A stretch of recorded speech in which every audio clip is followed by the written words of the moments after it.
හැමෝටම ආයුබෝවන්.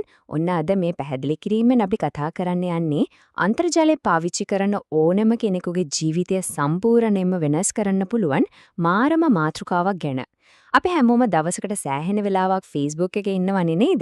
හැබැයි නිකන් තියෙන Facebook ප්‍රොෆයිල් එකකින් හරි පේජ් එකකින් හරි දිගටම සල්ලි එන ආදායම් මාර්ගයක් හදාගන්න පුළුවන් කිව්වොත් ඒක ඇත්තටම විශ්වාස කරන්න පුළුවන්ද?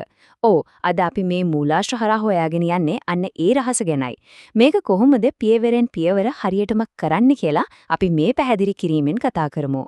නිකම්ම දාන සාමාන්‍ය Facebook post වලින් අපි නිදාගෙන ඉන්නකොට වුණත් සල්ලි හොයන්න පුළුවන්ද? ගොඩක් දෙනෙක් හිතන්නේ අනේ ඒක නම් කරන්න බැරි වැඩක් කියලා. හැබැයි අද මේ විශ්ලේෂණයෙන් අපි පෙන්නලා දෙන්නේ මේක නිකම්ම හීනයක් නෙවෙයි. ඇත්තටම කරන්න පුළුවන් නිශ්චිතම ක්‍රමවේදයක් තියෙනවා කියන එකයි. මූලාශ්‍ර වලට අනුව හරියටම පියවර අනුගමනය කළොත් මේක ඕනෑම කෙනෙකුට යන්න පුළුවන් ගමනක්. හරි. අද අපි මේ දේවල් පෙළගස්වල තියෙන්නේ මෙහෙමයි. මුලින්ම මුදල් ඉපෙීමේ අවස්ථාව මොකක්ද කියලා බලමු. ඊළඟට ගිණුම කොහොමද ඒකට ලෑස්ති කරගන්නේ? අයදුම් කරන්නේ කොහොමද? ෆොලෝවර්ස්ලා ගැන තියෙන මිත්‍යාවන් මොනවද? සහ අවසාන වශයෙන් අනුමතියනකන් ඉන්න එක ගැන අපි කතා කරනවා. එහෙනම් අපි යමු පළවෙනි කොටසට. මුදල් ඉපෙීමේ අවස්ථාව. ඒ කියන්නේ සාමාන්‍ය කන්ටෙන්ට් වලින් කොහොමද උපයන්නේ කියලා බලමු. ගොඩක් අය හිතාගෙන ඉන්නේ Facebook එකෙන් සල්ලි හොයන්නේ නම් ලොකු කැමරා තියෙන්න ඕනේ, ලොකු ගාණක් වේදම් කරලා හදන දේවල්ම දාන්න ඕනේ කියලා. හැබැයි මූලාශ්‍ර වලින් පැහැදිලිවම පෙන්නලා දෙනවා ඒක හැමම නෙවෙයි කියලා. අපේ සාමාන්‍ය දෛනික ජීවිතයේ දාන දේවල් වලින්ම මේ ආදායම හොයන්න පුළුවන් කියන එක තමයි මෙතන තියෙන ලොකුම විශේෂත්වය. මූලාශ්‍රයේ ඊටමත් පැහැදිලිව කියන විදිහට මහන්සි වෙලා හදින වීඩියෝ වලින් විතරක් නෙවෙයි අපි නිතරම අප්ලෝඩ් කරන සාමාන්‍ය ෆොටෝස් ඒ වගේම ටෙක්ස්ට් පෝස්ට් වලින් පවා මුදල් හොයන්න පුළුවන්. ඒ කියන්නේ කිසිම ලොකු වියදමක් නැතුව අපේ අදහස් සහ නිර්මාණශීලීත්වය විතරක්ම පාවිච්චි කරලා මේ අවස්ථාවෙන් ප්‍රයෝජන ගන්න පුළුවන් කියන එකයි. මාරයි නේද? ඊළඟට අපි බලමු දෙවනි පියවර. ඒ කියන්නේ අපේ ගිණුම සූදානම් කරගන්නේ මේවත් නැත්තම් අඩුතාලම දාගන්න විදිහ. ඕනෑම සාර්ථක වැඩකට හොඳ අඩිතාලමක් ඕනේනේ. ඉතින් අපි බලමු Facebook ගිණුම මේ වැඩේට තාක්ෂණිකව කොහොමද ලෑස්ති කරගන්නේ කියලා. නිකම්ම සාමාන්‍ය ගිණුමක් තිබිලා මදි. ඒක හරියටම හදාගන්න එක තමයි මෙතන තියෙන මූලිකම දේ. මෙතනදී වැදගත්ම දේ වෙන්නේ ක්‍රියේටර් මෝඩ් එක. අපි පාවිච්චි කරන්නේ සාමාන්‍ය Facebook ප්‍රොෆයිල් එකක් නම් අනිවාර්යයෙන්ම settings වලට ගිහින් මේ ක්‍රියේටර් මෝඩ් එක on කරගන්නම ඕනේ. මේක හරහා තමයි Facebook ආයතනයේ සිග්නල් එකක් කියන්නේ අපේ ගිණුම කන්ටෙන්ට් දාලා සල්ලි හොයන වැඩසටහනට එකතු වෙන්න ලෑස්ති කියලා.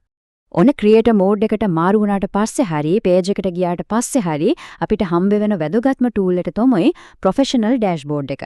මේක ගිණුමේ උඩින්ම බලා ගන්න පුළුවන්.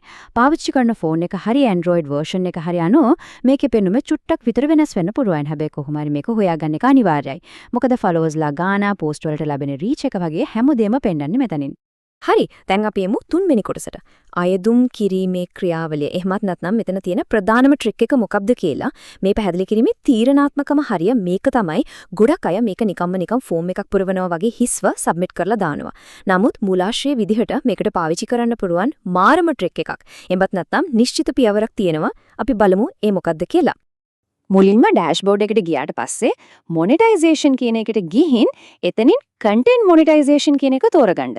එතන යටින් බලා ගන්න පුළුවන් invite only කියලා කොටසක් තියෙනවා. අන්න එතන තමයි I am interested කියන බටන් එක තියෙන්නේ. ඒක ක්ලික් කරාම අපිට මොන හරි ටයිප් කරලා යවන්න පුළුවන් හිස් කොටුවක් එනවා. හැබැයි මෙතන තමයි කවුරුත් වැඩිය දන්නේ නැති රහස තියෙන්නේ. අර හිස් කොටුව දැක්ක ගමන් ඒක සබ්මිට් කරන්නේ නැතුව අපි తాවකාලිකව එතනින් ආපස්සට යන්න ඕනේ. ගිහින් ප්‍රධාන ප්‍රොෆයිල් එකට හරි පේජ් එකට හරි ගිහින් එතන තියෙන තිත්තුන ක්ලික් කරලා ගිණුමට අදාළ අපේම ලින්ක් එක කොපි කරගන්න ඕනේ. මේක ගොඩක් අය නොදන්නා වුණාට ඊටාම සාර්ථක පියවරක්. ලින්ක් එක කොපි කරගත්තට පස්සේ ආයෙමත් අර කලින් ගිය ඇප්ලයි කරන කොටුවට ඇවිත් අර කොපි කරගත්තු ලින්ක් එක එතන පේස්ට් කරන්න. නිකම්ම හිස් ෆෝම් එකක් යවනවට වඩා මේ විදිහට තමන්ගේ ලින්ක් එක දාලා විශේෂ ඉල්ලීමක් කරන එක කොච්චර සාර්ථකද කියලා මූලාශ්‍රය අත්දැකීමෙන්ම අපිට පැහැදිලි කරනවා. මෙතනදී අපි ටයිප් කරන්න ඕනේ නිශ්චිතම වාක්‍ය මොකන්ද කියලා මූලාශ්‍රය අපිට කියනවා. ලින්ක් එක පේස්ට් කළාට පස්සේ ඉංග්‍රීසියෙන් please give me monetization කියලා ඒ කොටුවේ ටයිප් කරලා යවුවොත් අනුමැතිය ලැබෙන්න තියෙන chance එක ගොඩක් වැඩි කියලා අවධාරණය කරනවා. ඊට පස්සේ කිසිම ප්‍රශ්නයක් නැහැ submit button එක ක්ලික් කරන්න පුළුවන්. හතරවෙනි කොටස followers ලා ගණන සහ මිත්‍යාවන් බිඳ දැමීම. ඇත්තටම ගොඩක් අය මේ වැඩේට බහින්නේ නැත්තේ followers ලා ගැන තියෙන බය නිසායි. අනේ මට සල්ලි හොයන්න තරම් ෆොලෝවර්ස්ලා නෑනේ කියලා ගොඩක් අය හිතනවා. අන්නේ මානසික බාධකයේ කඩලා දාන්න තමයි අපි මේ කොටස වෙන් කළේ. 10,000යි සමාජයේ තියෙන ලොකුම මිත්‍යාවක් තමයි Facebook එකෙන් සල්ලි හොයන්න නම් අනිවාර්යෙන්ම ෆොලෝවර්ස්ලා 10,000ක් ඉන්නම ඕනේ කියන කතාව. ඒක ඇහුවම ලොකු ඉලක්කයක් වගේ පේන නිසාම ගොඩක් අය උත්සාහය අතහැරලා දානවා. හැබැයි ඒක සම්පූර්ණ ඇත්තක් නෙවෙයි. ඉතින් මූලාශ්‍රයෙන් දෙන මේ යථාර්ථය ඇත්තටම තීරණාත්මකයි. 2000ක් කියන්නේ කොච්චර පොඩි ඉලක්කමක්ද?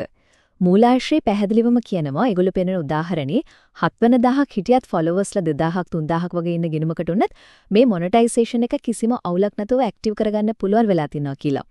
එනිසා ලොකු ඉලක්කම් ගැන බය වෙන්න කිසිම හේතුවක් නැහැ. තව දෙයක් තමයි අපේ ගිණුම්වල තියෙන පොඩි පොඩි ප්‍රශ්න. page recommendation නැති වුනාම ඒක ලොකු බාධාවක් කියලා සමහරු හිතනවා. හැබැයි අපි දිගටම content upload කරනවා නම් සහ ඒවට සාමාන්‍ය විදිහට likes ලැබෙනවා නම් ඔය කියන පොඩි issues කිසිම ගැටලුවක් වෙන්නේ නැහැ. ගිණුම active පිට තියාගන්න එක තමයි මෙතනදී වැදගත්ම දේ. පස්වෙනි කොටස. අනුමැතිය සඳහා රැඳී සිටීම. එහෙමත් නැත්නම් අපේක්ෂාවන් කළමනාකරණය කරගැනීම. ඔන්න අපි දැන් ක්‍රියාවලිය අන්තිම හරියට ඇලිත් ඉන්නේ. හැමදේම හරියට කරාට පස්සේ ඉතින් තියෙන්නේ බලන් ඉන්න එකනේ. හැබැයි කොච්චර කල්ද? මේක ගොඩක් අයට එන ප්‍රශ්නයක්. අපි අපේ බලාපොරොත්තු හරියට තියාගත්තේ නැත්නම් ඉක්මනටම කලකිරෙන්න පුරුව. අනුමැතිය එන්න ගත වෙන කාලය එක එක ගිණුමෙන් ගිණුමට සම්පූර්ණයෙන්ම වෙනස් වෙනවා කියලා මූලාශ්‍රය පැහැදිලි කරනවා. සමහර වෙලාවෙට දවස් දෙකකින් එන්න පුළුවන්. එහෙමත් නැත්නම් සතියක්, සති දෙකක්, සමහර වෙලාවෙට මාසයක් වුණත් යන්න පුළුවන්. මූලාශ්‍රය අත්දැකීමට අනුව නම් අනුමැතිය ලැබෙන්න සති දෙකක වගේ කාලයක් ගිහින් තිනවා. ඒ නිසා මේ වෙලාවේදී පොඩි ඉවසීමක් තියෙන්න ඕනි. මේක තමයි ඉතින් අපි හැමෝම බලන් ඉන්න අවසානයේ ඉලක්කය. ටිකක් කාලයක් බලන් හිටියාට පස්සේ ඔබේ page එක content monetization සඳහා අනුමත කර ඇත කියලා ආධාර page එකේ නමත් එක්කම notification එකක් එනවා. මෙන්න මේ පණිවිඩය ආවා කියන්නේ ඔන්න ගිණුම නිල වශයෙන්ම සල්ලි උපයන යන්ත්‍රයක් බාටපත් වුණා කියන එකයි. ඉතින් මේ පැහැදිලි කිරීමෙන් අද අපි ඉගෙන ගත්තා කොහොමද ඊටමත් සරල පියවර කිහිපයකින් සාමාන්‍ය Facebook ගිණුමක් ආදායම් මාර්ගයක් කරගන්නේ කියලා.